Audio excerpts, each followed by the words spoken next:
Welcome to Be Customer Led, where we'll explore how leading experts in customer and employee experience are navigating organizations through their own journey to be customer led and the actions and behaviors employees and businesses exhibit to get there.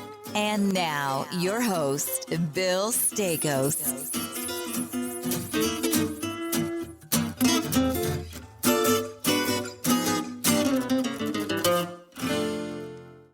Hey, everybody. Welcome back to another week of Be Customer Led. I love this because I get to bring some of the coolest guests, not only from the U.S., but around the world. My guest is an Australian, but she lives in Austin, Texas. And one of the coolest things about Alicia Roach is that she is the co-founder and joint CEO of a really interesting company called Equate.ai or Equate, and that's EQ8.ai. And they really have built a SaaS platform around strategic workforce planning. We're going to get into what exactly that is today and why that's important from an employee experience perspective. Alicia, thanks so much for coming out to the show. It's great to have you here. Oh, thank you for having me. I'm super excited. I know, me too, because when I first started checking out your posts and someone that I was connected with, I think is connected to you, and then I started seeing your feed, I was like, man, this is a really interesting topic. And I started geeking out on SWP, and I'm like, now I gotta have Alicia on the show. So, Alicia, before we get into the conversation and learn more about Equate, obviously, tell us a little bit about your professional journey, what you think some of the real differentiating factors were, and then I want to also just kind of get into why did you start Equate, because I think that's just topically, I think we'll focus there, but also just I think the company, what you guys are doing is really special and unique too. Yeah, cool. Well, look, I'd definitely start by saying that this was not what I thought I'd be doing as a career. I was just saying that to someone last week, actually. It wasn't like when I was asked, at 5 years old or 11, what do you want to be when you grow up? And I said, oh, strategic workforce planner. And certainly creating a tech startup, well, that was not even a thing back then. So I know I'm showing my age there. But like most people's journeys, we never really know where we're going to end up. But it's definitely a journey, I think, that for all the right reasons has led me to what we've created here with Equate. I started my career as a chartered accountant in finance, and I was working at an international airline where the workforce was the largest cost, as it is for most organizations, really. And at the time, the airline, this is going back again, I'm showing my age again, but going back quite a number of years when every airline around the world was putting on these large aircraft orders for the next generation of aircrafts, the A380s and the 787s, spending billions of dollars on CapEx. And the board at the time was rightly asking, are we actually going to have enough pilots to fly these planes as they come in over the next decade? It's pretty critical for an airline to have pilots to fly its planes. So I started in this project where we were looking at how many pilots we needed based on our route network, on passenger demand, what was going on with pilots. They were an aging workforce at the time, so there was a lot of retirement, training downtime, utilization. And then externally, these are highly skilled people with long lead times. You can't just click your fingers and get a pilot overnight. So what's the supply chain of these highly specialized people? Who are we competing with for them? Not only other airlines, but career alternatives, and bringing all of these moving parts together in an industry that was already so impacted by external events. Because going back then, there was already, there was things like the war in Iraq had impacted the travel industry and September 11. And then we also had bird flu and SARS around that time. Yeah. So you forget about those, given the pandemic we just had. Right. So, some of these things are nothing new, but understanding all of these moving parts and bringing that together in a way that lifted the gaze and, answered the question for the organization. Yes, we're going to have enough pilots by doing these proactive actions and making sure we're making the right build, buy, borrow trade-offs with a data-led basis. And, we went through that exercise and it was really great to get everyone aligned on where the airline was heading. And then the GFC happened and it all had to be revisited anyway. But we had that line in the sand to know where we'd been, heading. And so there was an easier way to shift the sails because we now had that delta to understand how things needed to shape and shift. And that's where I fell in love with SWP. So kind of a long-winded answer, but the way it integrated the people of the organization with strategy, with finance, and it really is just such a game changer. And so that's where I've stayed and now built a business and a platform around it. So that's a good segue. Let's talk a little bit about Equate. So why did you say, hey, I'm going to go start this tech startup SaaS company platform? Was it more around the work is just too manual and you wanted to digitize it in some way? Or was there something else there that you were like, I love this work, passionate about it clearly, but there's a better way? And how did you kind of go into it being saying, hey, we could do this in the platform from a platform perspective? Yeah, I mean, so we are a tech startup dedicated to SWP with a platform. And the reason I'm so passionate about SWP is that I do feel that it answers the most fundamental question for any organization. What's our purpose and what will it take to get there? And it's about recognizing that the to get there part is through the workforce as the execution vehicle for an org's purpose, its vision, strategy, operations, really anything it's trying to do. So I started my career earlier in corporates, in large corporates, and left to start a consulting business with my co-founder. But we knew that software was the end game because there was such a gap in the market for true end-to-end dedicated SWP.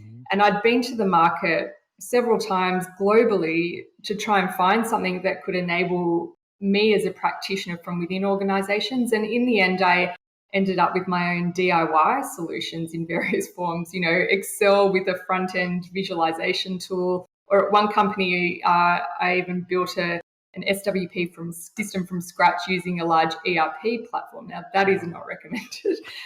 I still have, some therapy over that one. But PTSD, yeah. But we wanted to understand, through our consulting and understanding the dynamics of many organizations in different industries, shapes, sizes, because SWP is not a one-size-fits-all modality. So we needed to understand what orgs needed, flexibility on what they needed on Rails, and how we could kind of bring in something that was grounded in deep practitioner-led expertise that met the needs of all those different types of customers. And we've seen where tech created by tech can fail because it can become detached and not practically solving the real problems of an org. So we needed to kind of, straddle both of that. And really, Equate is now a platform-led business because we hold the absolute and utter belief that SWP must be owned by the organization itself. The S of SWP is strategic, strategy. So fundamentally, SWP captures the org strategy. So the org has to own its strategy. You can't outsource that. That's right. And so it has to own its SWP. And that's what we're enabling with Equate. It really is putting that in the hands of the organizations to drive, as I said, the most fundamental question for them, making sure they can achieve what they need to. Cool. I've got to ask, and I ask all founders that come on the show, just not because listeners care probably, but this is my own just really nerdy kind of self. How did you come up with the name of Equate? Right. Yeah. It's, fundamentally, we're about bringing balance to an organization and coherence. So a core part of what we do through strategic workforce planning is translating that purpose and strategy into what the organization needs from its workforce. So it's workforce demand, and then equating that with what it's got. So it's workforce supply. So we're bringing that equalization of supply and demand. We're equating supply and demand so that the organization can fulfill its purpose, strategy, and operations. So, yeah. Can you give us an example of what this starts to look like in practice, just so our listeners can get maybe a more tangible example? Like if I'm on the Equate platform, say I'm a leader, I'm CEO or I'm a CFO or head of HR maybe. What do I start to do? Like when I'm like, I need a strategic workforce plan. Like how do I start to go into that work? Yeah, so most organizations have a strategy, but it's often set kind of in the corner office, and it's a PowerPoint deck, and then it's left to the various leaders in their functional silos to interpret what that means for them in execution. And often that's where the disconnect happens because someone from operations goes, okay, this is what it means for me, finance, this is what it means for us, and so on. And so you get that disconnect. So fundamentally, we're about stepping back, understanding the key strategic imperatives of the organization, translating that into a value chain, which breaks down what activities do we need to be doing as an organization to support the fulfillment of this strategy, who needs to be doing them, what skills do they need to have. And that really answers the fundamental question for an organization that most don't have a view. You know, if we say to most organizations, what workforce, size, shape, skills do you need today? Most organizations, the overwhelming majority, don't have a clear view of that. And as I've said, the workforce is the execution vehicle for everything it's trying to do. So it's crazy. And so we bring that through that methodology, through that process, through the platform, the way to answer that question. This is the workforce you need today. This is how it's going to shape and shift in the future as your volumes, your business volumes change, your business drivers, but not only your core kind of volumes and business drivers, what step changes are coming your way?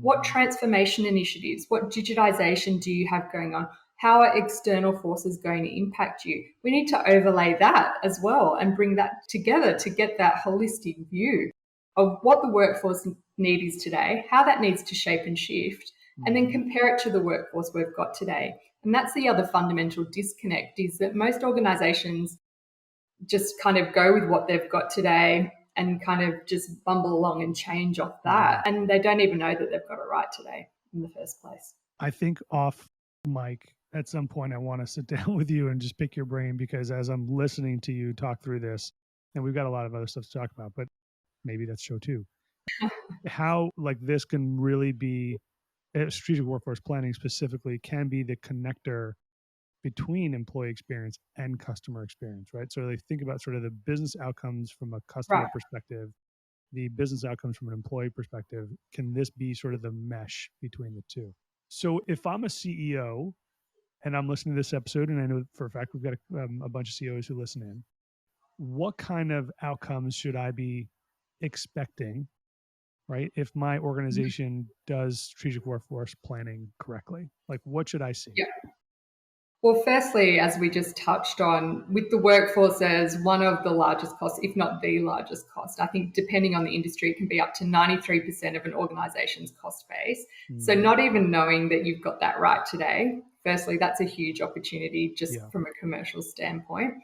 And then the main thing is as well around that cost perspective, organizations are investing millions, if not billions, in their people and people-related programs. They're investing in huge change and transformation and customer delivery that is enabled by the people they have and their skills, and they're flying blind.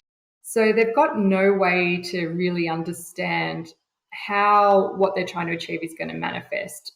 You know, we see something like 70% of digital transformation initiatives fail. It's like $900 billion a year wasted.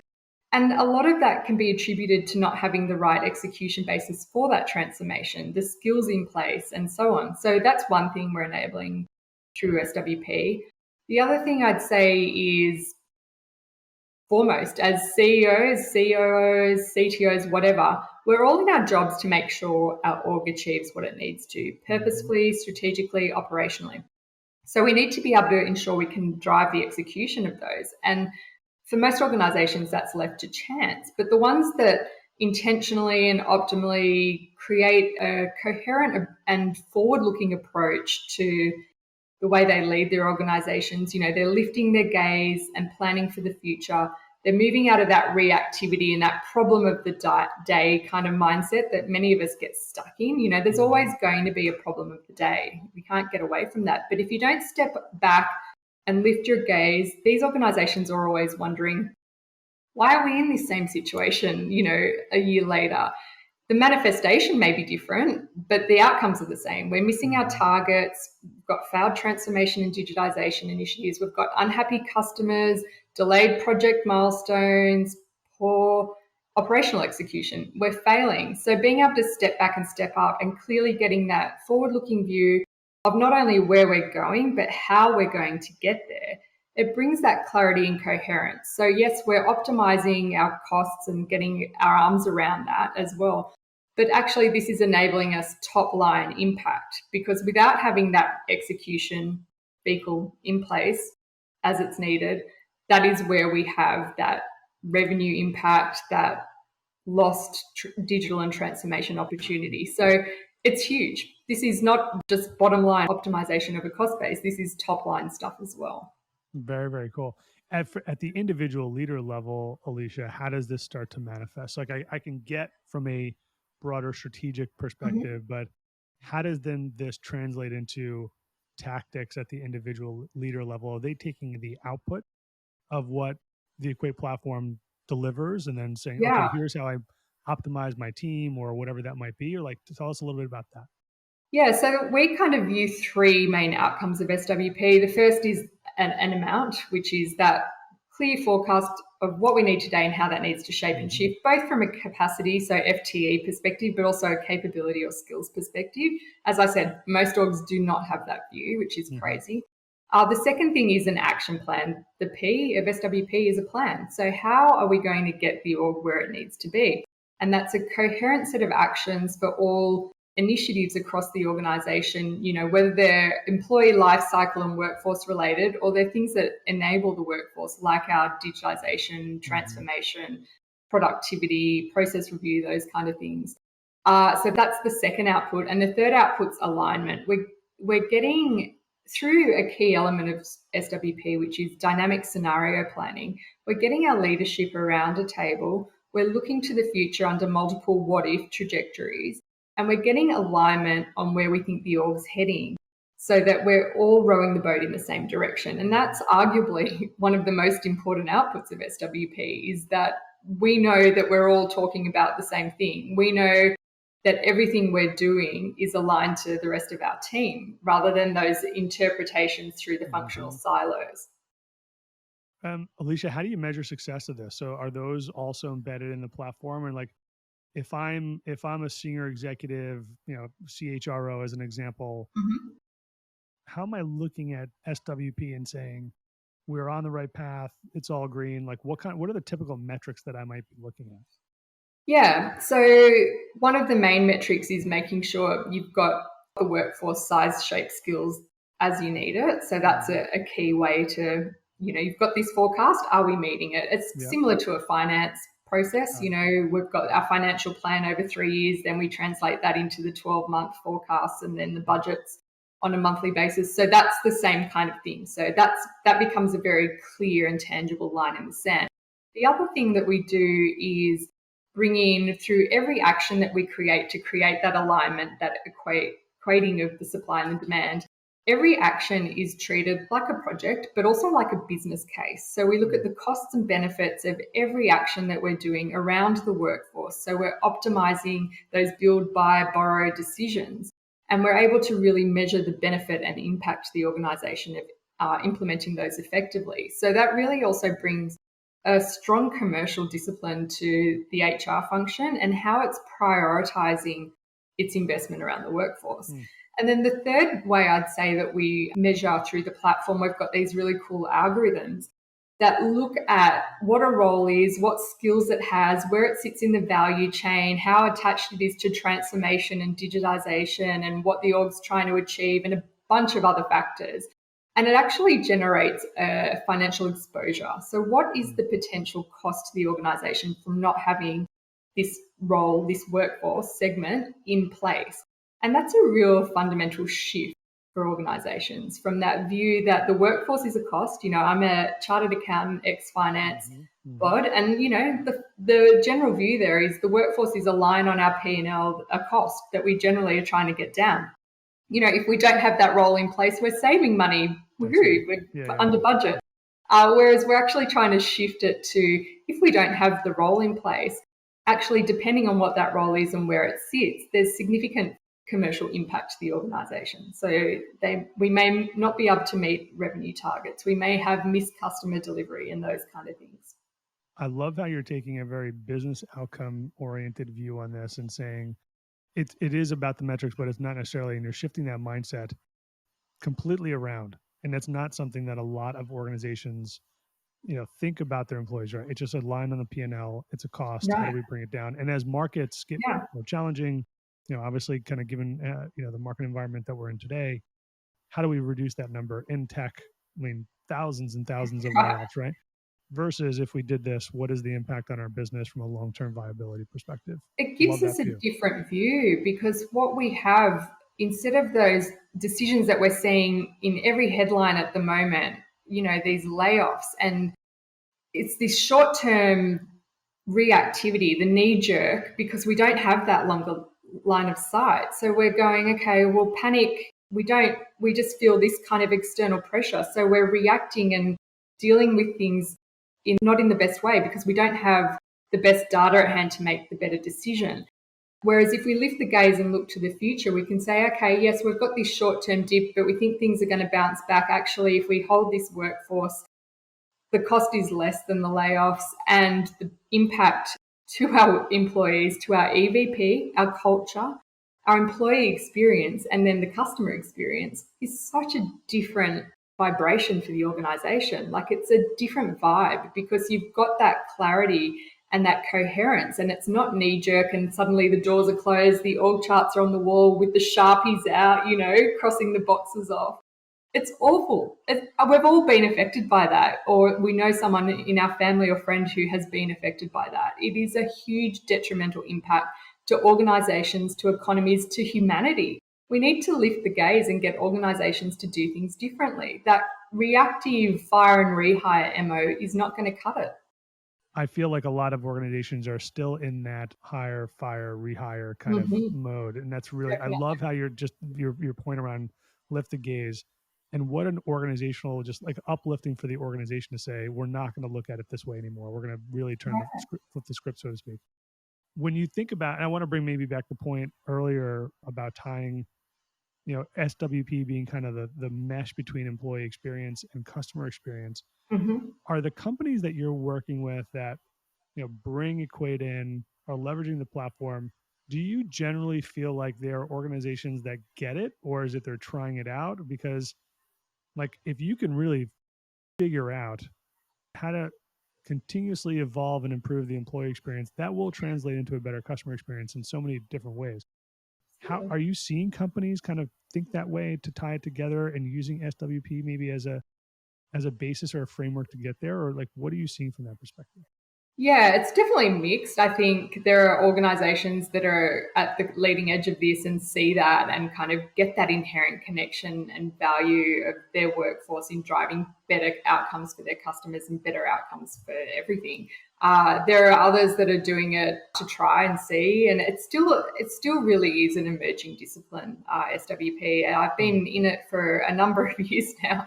I think what I have seen shift with SWP is that people aren't asking why do we need to do it anymore. They're kind of more moving to how do we get going on this.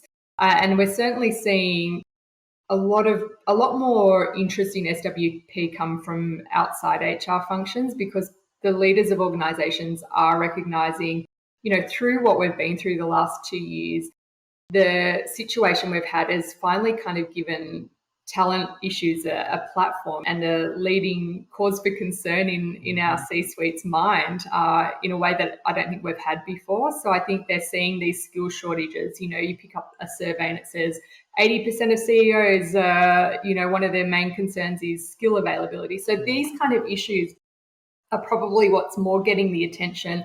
My whole, reason for being in this space is absolutely to lift corporate consciousness, as you say, to get them to inherently recognize that by doing the right thing by our employees, that is better business outcomes, it's better customer outcomes, but it's better for humanity.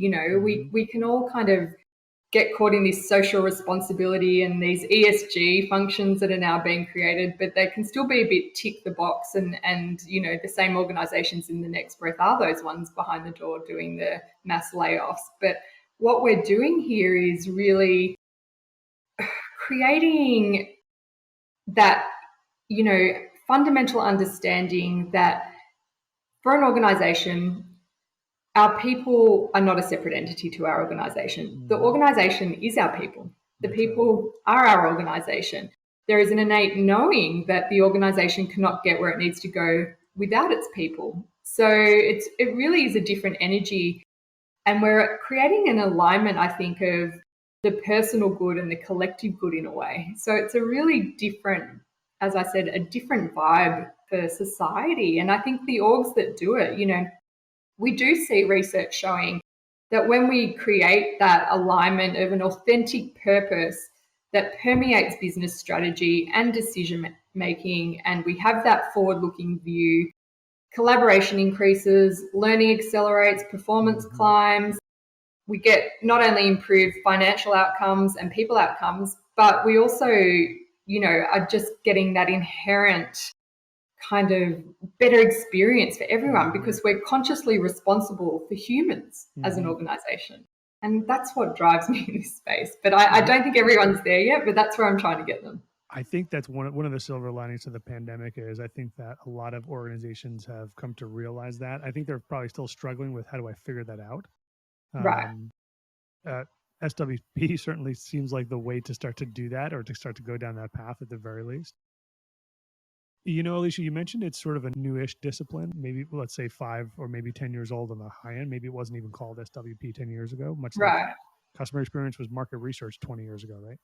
When you think about where SWP is headed or maybe where you would like to see it go headed, right? Because you and your co-founder are defining this space, frankly, by the work that you're doing. Where do you want to see it go or where might you see this go further?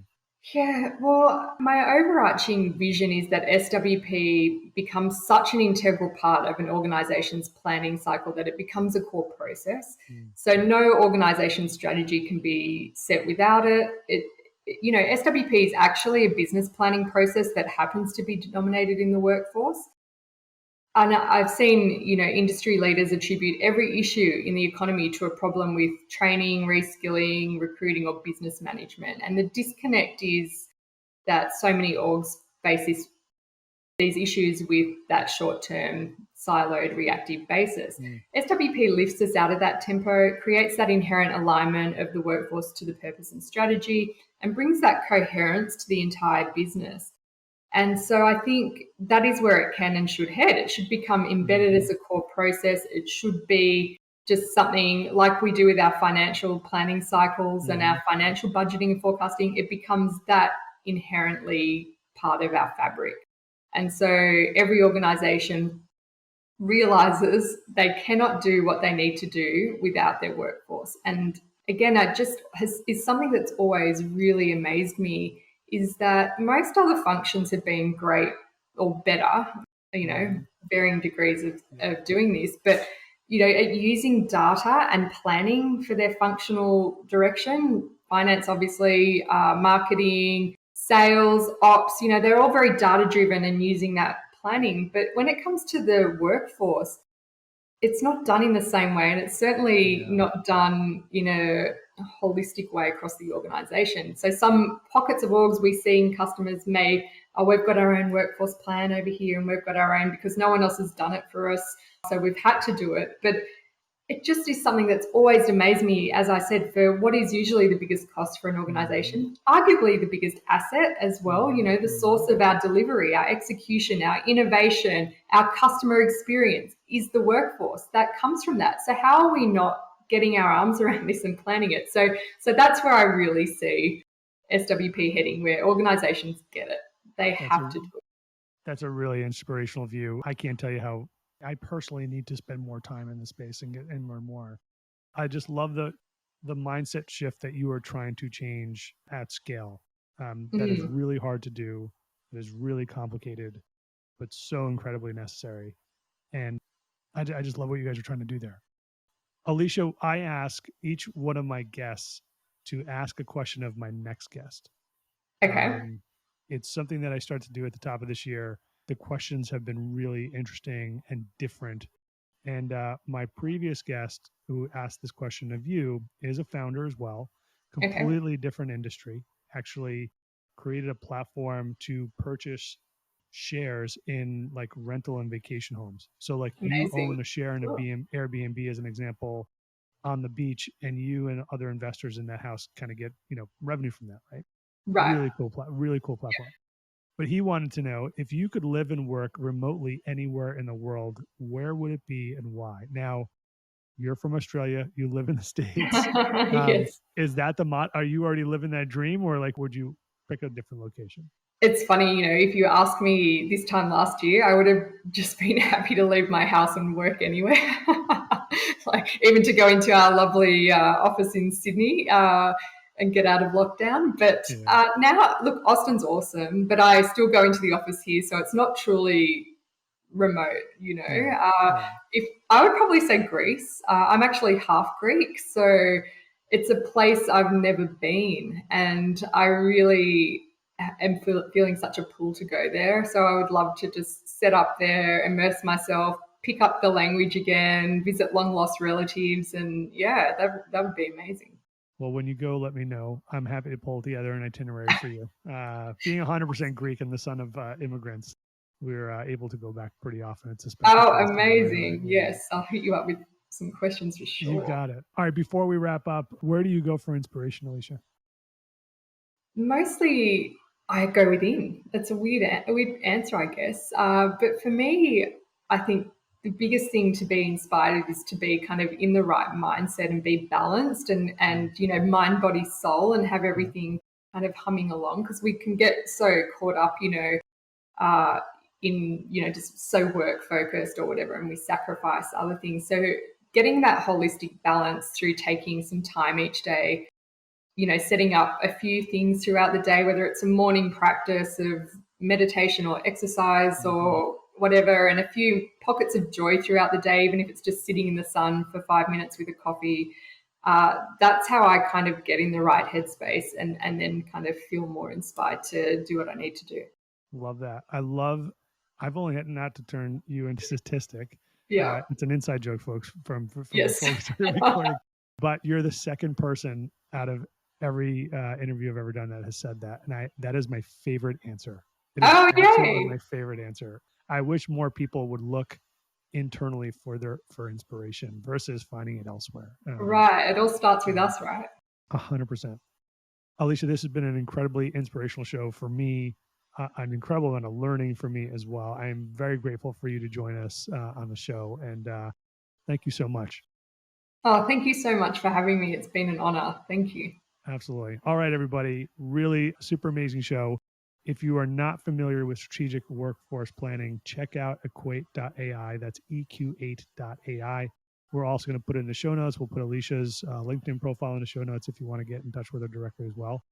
Another great show, everyone. We're out. Talk to you soon, Thanks everyone. for listening to Be Customer Led with Bill Stakos. We are grateful to our audience for the gift of their time. Be sure to visit us at becustomerled.com for more episodes. Leave us feedback on how we're doing or tell us what you want to hear more about. Until next time, we're out.